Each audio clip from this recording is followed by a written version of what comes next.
Assalamualaikum warahmatullahi wabarakatuh. Selamat siang anak-anak.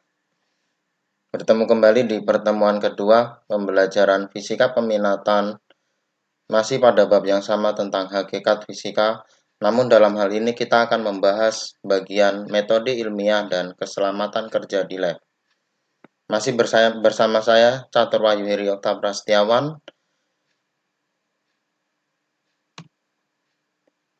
Untuk pembelajaran kali ini, kompetensi dasar yang harus kita capai yaitu membuat prosedur kerja ilmiah dan keselamatan kerja.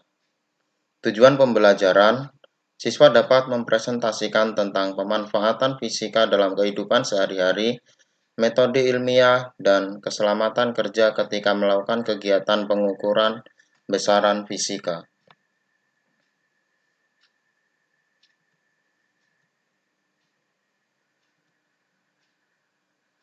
Kita ingat kembali pada pertemuan yang pertama pada hakikat fisika.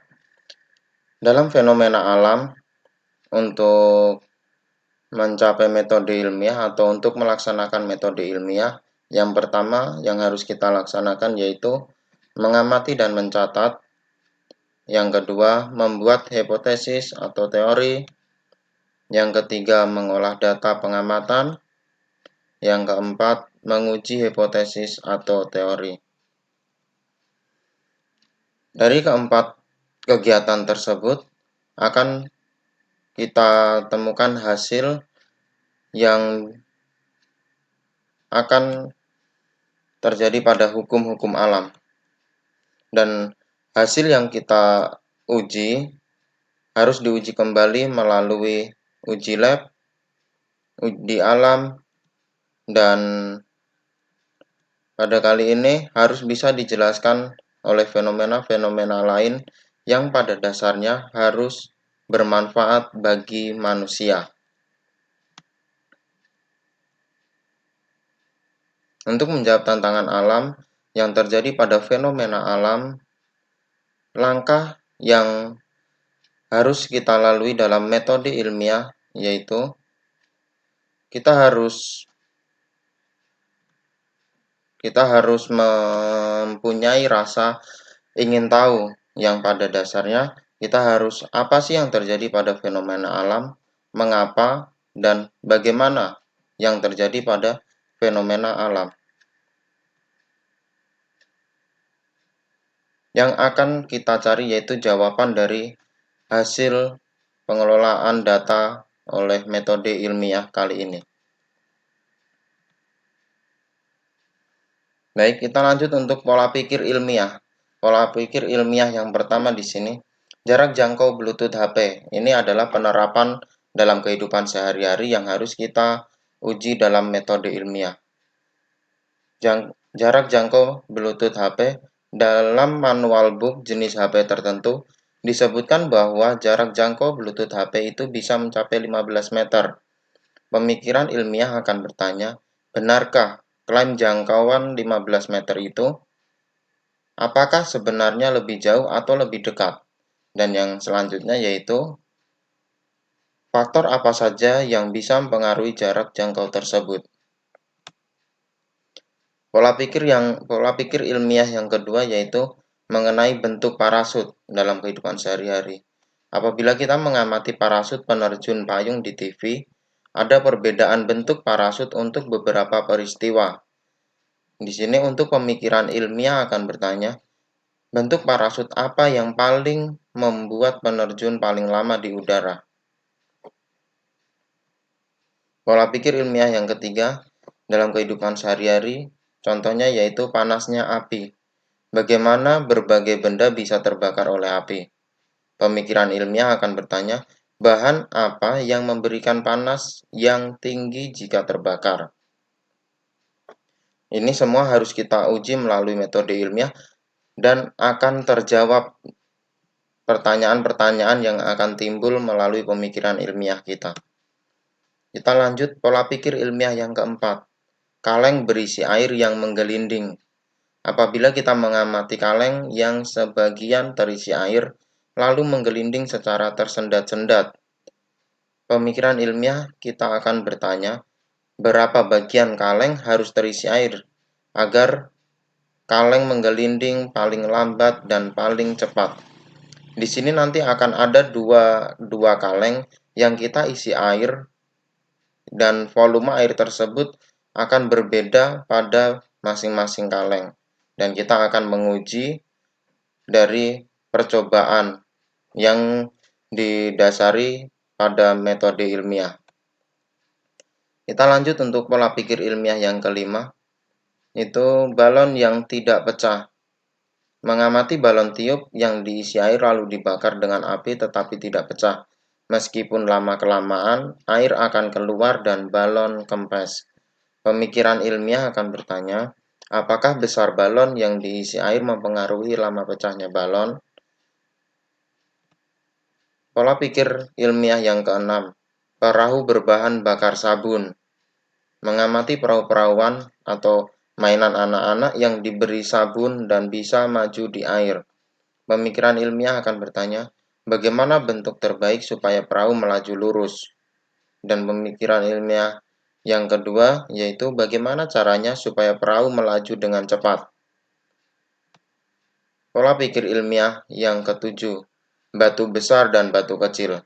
Mengamati banyak kesalahan konsep orang-orang tentang mana yang lebih cepat jatuh, batu besar atau batu kecil jika jatuh pada ketinggian yang sama. Pemikiran ilmiah akan bertanya, berapa persen kesalahan konsep itu terjadi pada orang-orang dalam berbagai kategori. Yang selanjutnya yaitu pola pikir ilmiah yang kedelapan, hubungan 10 besar dan golongan darah. Mengamati berbagai orang yang menjadi 10 besar di kelas atau menjadi 10 besar yang pertama atau juara 10 besar, pemikiran ilmiah akan bertanya, apakah ada hubungannya golongan darah dengan 10 besar juara di kelas?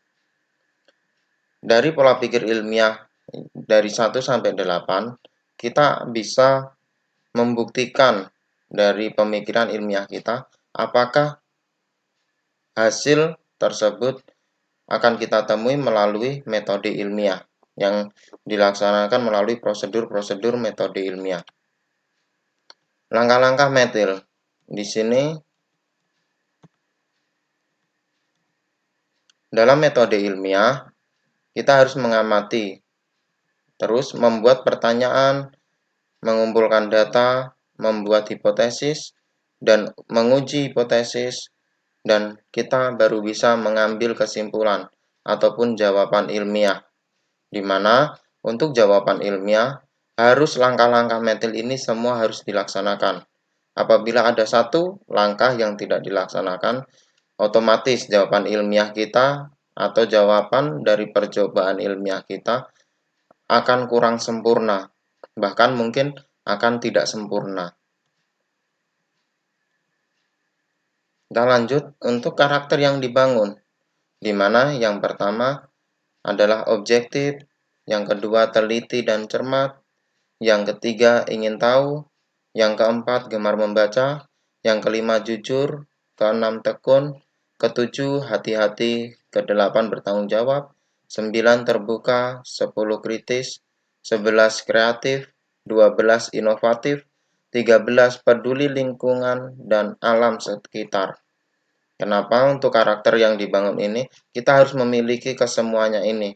Apabila mungkin salah satu kita tidak miliki atau kita tidak ada rasa ingin membangun karakter dari keseluruhan ini, maka metode ilmiah ataupun percobaan yang akan kita lakukan hasilnya akan kurang maksimal. Kita lanjut untuk keselamatan kerja, di mana untuk tujuan penerapan keselamatan kerja, yang pertama, melindungi praktikan dalam melaksanakan praktek. Yang kedua, menjamin keselamatan setiap orang yang berada di laboratorium. Yang ketiga, menjamin sumber-sumber produksi dan peralatan praktek di laboratorium agar terjaga, terawat, dan aman. Yang keempat, mencegah dan mengurangi kecelakaan di laboratorium. sikap atau tindakan yang harus dilakukan ketika melakukan percobaan di laboratorium. Yang pertama yaitu bersikap hati-hati dalam melakukan setiap percobaan. Yang kedua, perlakukan secara khusus alat-alat yang berhubungan dengan gelas, kaca, ataupun listrik. Yang ketiga, berhati-hatilah dalam menggunakan bahan kimia. Dan keempat, berhati-hatilah menggunakan peralatan yang bersumber listrik langsung dari PLN. Yang kelima, setelah selesai, kita harus membersihkan dan menyimpan alat dan bahan percobaan setelah melakukan percobaan dan menyimpan pada tempatnya. Perhatikan, di sini terdapat pemecahan permasalahan, di mana tadi kita sudah bahas pola pikir dari yang 1, 2, 3 sampai ke 8. Di sini Pak Guru ingin menugaskan kalian, buatlah video percobaan. Di sini ada 8 kasus yang dimana kalian hanya memilih salah satu saja. Buatlah video untuk percobaan metode ilmiah. Di sini untuk yang secara ekonomis kalian mengerjakan Pak Guru sarankan untuk kalian mengerjakan pada poin 7, yaitu mengukur kecepatan. Maaf, bukan mengukur kecepatan. Kalian memperhatikan atau mengamati batu besar dan batu kecil. Apabila dijatuhkan dalam ketinggian yang sama, batu manakah yang akan lebih cepat sampai di permukaan tanah atau permukaan lantai? Kalian silakan buat video dan nanti kalian simpulkan langsung dalam video tersebut. Ingat, di sini Pak Guru menyarankan untuk permasalahan yang poin ketujuh. Silahkan kalian buat. Tapi apabila dari kalian mungkin akan melakukan di poin yang lain, Pak Guru tidak melarang. Hanya saja Pak Guru menyarankan yang ekonomis saja. Di sini yaitu batu besar dan batu kecil. Silahkan nanti kalian buat video dan silahkan kalian kirimkan melalui Wapri. Wapri di WA ya. Jangan lupa.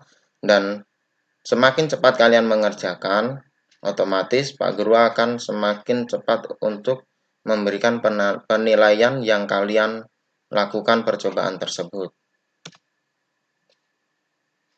Nih, tugas unik individu. Di sini Pak Guru beri judul tugas unik individu. Buatlah suatu video percobaan yang dijelaskan pada video pembelajaran pertemuan kedua. Simpulkan hasil percobaan Anda masing-masing. Ingat ya, ini tugas individu. Tidak usah kalian berdiskusi dengan teman. Pak Guru ingin mengetahui seberapa paham kalian tentang materi bab pertama ini. Perhatikan, jika dikerjakan dengan baik, maka nilai pengetahuan dan keterampilan bab ini akan Pak Guru berikan minimal 85. Ingat, minimal 85. Jadi, Pak Guru harapkan untuk semua siswa kelas 10 MIPA 3 semua membuat video, semua mengerjakan dengan baik dan kalian kirimkan melalui Wapri. Dan jangan lupa untuk absen pada pertemuan 2 ini kalian perhatikan pada deskripsi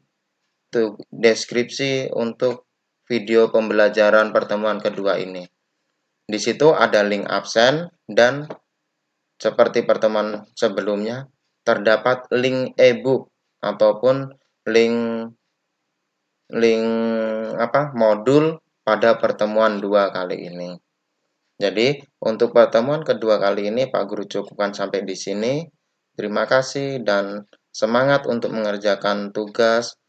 Apabila ada pertanyaan, silahkan nanti didiskusikan pada WA grup yang telah Pak Guru buat. Terima kasih, selamat siang, dan Assalamualaikum warahmatullahi wabarakatuh.